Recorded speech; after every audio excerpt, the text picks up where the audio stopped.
ஓம் தத்புருஷாய வித்மஹே மகாதேவாய தீமஹி தன்னோ ருத்ர பிரசோதயாத். நாம் இந்த பதிவில் பிறக்கப் போகும் அக்டோபர் மாதத்திற்கான உங்கள் ராசிக்கான பலன் என்ன என்பதனை பற்றி விரிவாக காண்போம். பிறக்கப் போகும் இம்மாதத்தில் உங்கள் வாழ்வில் வளமும் நலமும் செல்வ செழிப்பும் பெற்று வாழ்வில் உயரிய நிலையை அடைய எல்லாம் வல்ல எம்பெருமானை வேண்டி விரும்பி கேட்டுக்கொள்கிறேன்.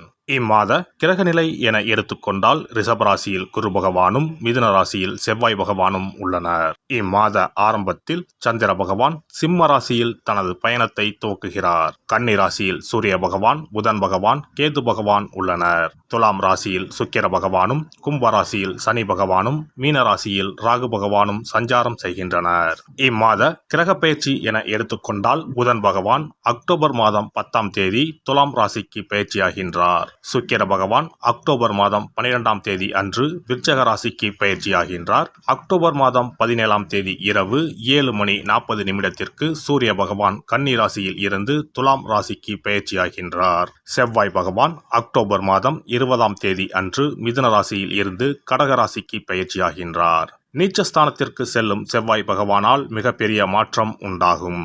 இம்மாத கடைசியில் அக்டோபர் 29ஆம் தேதி புதன் பகவான் துலாம் ராசியில் இருந்து விருச்சிக ராசிக்கு பயிற்சியடைகின்றார். இம்மாதத்தில் வரும் விசேஷ நாட்கள் என எடுத்துக்கொண்டால் அக்டோபர் மாதம் 2ஆம் தேதி மகாலய அமாவாசை வருகின்றது. வருடத்திற்கு ஒரு முறை வரக்கூடிய இந்த அமாவாசையில் பித்ருக்கள் மேலோகத்தில் இருந்து பூமிக்கு வந்து நம்மை ஆசிர்வதிக்கக்கூடிய விசேஷமான நாளாகும். அக்டோபர் 3ஆம் தேதி நவராத்திரி விழா ஆரம்பம். அக்டோபர் மாதம் 11ஆம் தேதி ஆயுத பூஜை என்று சொல்லக்கூடிய சரஸ்வதி பூஜை வருகின்றது. அக்டோபர் 12ஆம் தேதி விஜயதசமி, அக்டோபர் 31ஆம் தேதி தீப ஒளி திருநாள். இனி உங்கள் ராசிக்கு இம்மாதம் நடக்க உள்ள சுப மற்றும் அசுப பலன் என்ன என்பதனையும், அசுப பலன் ஏற்படுமாயின் ராசிக்காரர்கள் செய்ய வேண்டிய பரிகாரம் என்ன, வழிபட வேண்டிய தெய்வம் யார் என்பதனை பற்றி விரிவாக காண்போம். கும்பராசி அன்பர்களே, இந்த மாதம் ராசிநாதன் சனியை தவிர மற்ற கிரகங்கள் அனைத்தும் உங்களுக்கு நடுத்தர பலன்களை தர காத்திருக்கின்றன. ராசிநாதன் சனி மிக அனுகூலமாக இருக்கிறார். எதிலும் ஆதாயம் கிடைக்கும். பேச்சு திறமை அதிகரிக்க செய்யும். பெண்களுடன் பழகும் போது கவனம் தேவை. நண்பர்கள் மூலம் வீண் அலைச்சல் குறையும். நேரம் தவறி உணவு உண்ண வேண்டியிருக்கும்.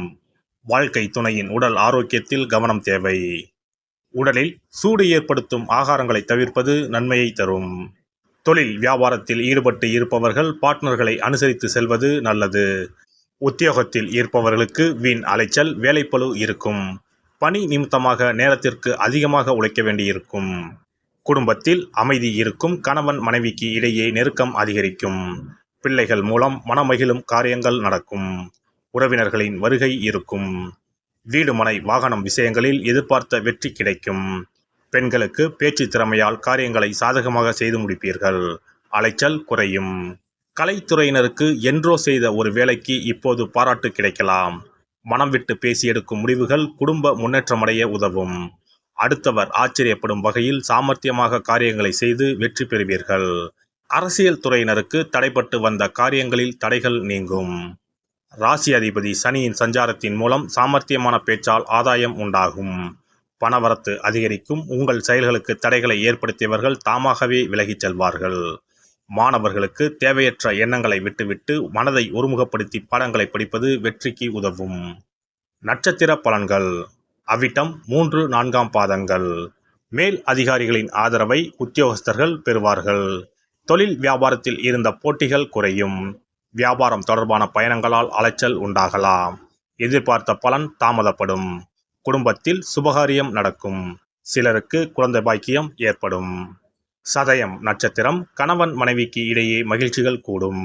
பிள்ளைகளால் நன்மை ஏற்படும். அவர்களது திறமை கண்டு மனமகிழ்ச்சி கொள்வீர்கள். பெண்களுக்கு வீண் அலைச்சலும் செலவும் ஏற்பட்டாலும் சேமிக்க வேண்டும் என்ற எண்ணம் உருவாகும். எதிர்பார்த்த உதவிகள் கிடைக்கப் பெறுவீர்கள்.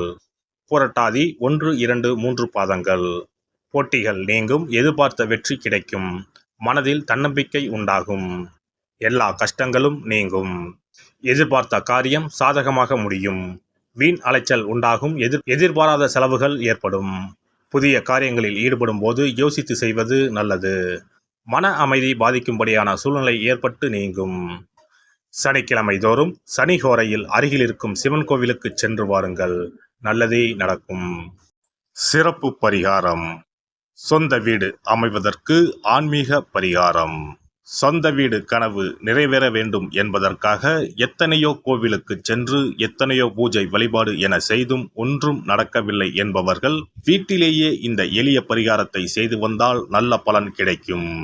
எளிமையான இந்த 2 பரிகாரங்களை செய்து வந்தால் விரைவில் சொந்த வீடு யோகம் அமையும். அதனால் நம்பிக்கையுடன் இந்த சக்தி வாய்ந்த வழிபாட்டை செய்து வரவும். எவ்வளவுதான் சொத்து பணம் இருந்தாலும் நமக்கென்று ஒரு வீடு இல்லை என்றால் அது மனக்குறையாகவே இருக்கும். சொந்த வீடு வாங்க முடியவில்லையே என்பது பலரின் ஏக்கமாகவும் கனவாகவும் இருந்து வருகிறது.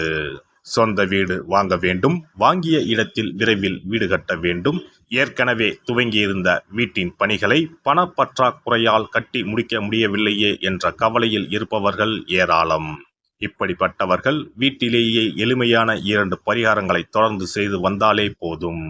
சொந்த வீடு வாங்க வேண்டும் என்று நினைப்பவர்கள், அதற்கான முயற்சியில் ஈடுபட்டிருப்பவர்கள் ஒரு சிறிய அகல் விளக்கில் விளக்கெண்ணெய் ஊற்றி தீபம் ஏற்ற வேண்டும். மகா விஷ்ணுவின் அவதாரங்களில் ஒன்றான வாமனரை மனதில் நினைத்து சொந்த வீடு அமைய வேண்டும் என்று பிரார்த்தனை செய்து கொண்டு மாதந்தோறும் வரும் திருவோண நட்சத்திரத்தன்று வீட்டின் அக்னி மூலையான தென்மேற்கு மூலையில் இந்த விளக்கை ஏற்றி வைக்க வேண்டும். அக்னி திசை என்பது மண்ணுக்குரிய திசையாகும். அதாவது அங்காரகன் எனப்படும் செவ்வாய் பகவானுக்கு உரிய திசை இதுவாகும்.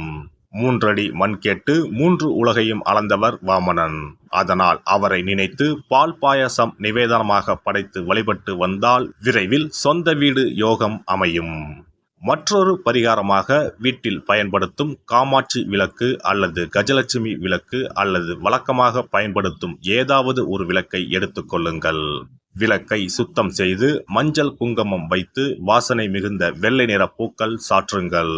பிறகு 5 ரூபாய் நாணயத்தை விளக்கிற்குள் போட்டு நெய் அல்லது எண்ணெய் ஊற்றுங்கள். ஒரு சிறிய தட்டின் மத்தியில் மஞ்சள் குங்கும பொட்டு வைத்து அதன் மீது 5 ரூபாய் நாணயத்தை வைத்து நாம் ஏற்கனவே தயார் செய்த விளக்கை இதில் வைத்து விளக்கினை ஏற்ற வேண்டும். தினமும் காலையில் 6 மணி முதல் 7 மணிக்குள் இந்த விளக்கை ஏற்றி வந்தால் விரைவில் வீடு கட்டுவீர்கள். 5 ரூபாய் நாணயம் என்பது குபேரனுக்கு உரியதாகும்.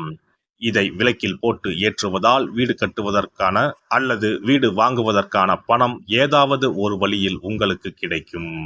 காலை 6 மணி முதல் 7 மணி வரையிலான நேரம் என்பது ஞாயிற்றுக்கிழமையில் சூரியன், திங்கள் கிழமையில் சந்திரன், செவ்வாய்க்கிழமையில் செவ்வாய், புதன் கிழமையில் புதன், வியாழக்கிழமையில் குரு, வெள்ளிக்கிழமையில் சுக்கிரன், சனிக்கிழமையில் சனி என நவக்கிரகங்களில் பாவ கிரகங்களான ராகு கேதுவை தவிர்த்து மற்ற 7 கிரகங்களையும் குறிக்கும் ஹோரை நேரமாகும். இந்த நேரத்தில் விளக்கு ஏற்றுவதால் நவக்கிரகங்களின் அருள் கிடைத்து பூமி யோகம் உண்டாகும். எந்த ஒரு பரிகாரம் என்றாலும் மனதில் முழு நம்பிக்கையோடும் இறைவனை உறுதியாக வேண்டி வழிபாடு செய்தால் மட்டுமே பலன் தரும். எளிமையான இந்த பரிகாரத்தை தொடர்ந்து செய்து பயன் பெறுங்கள்.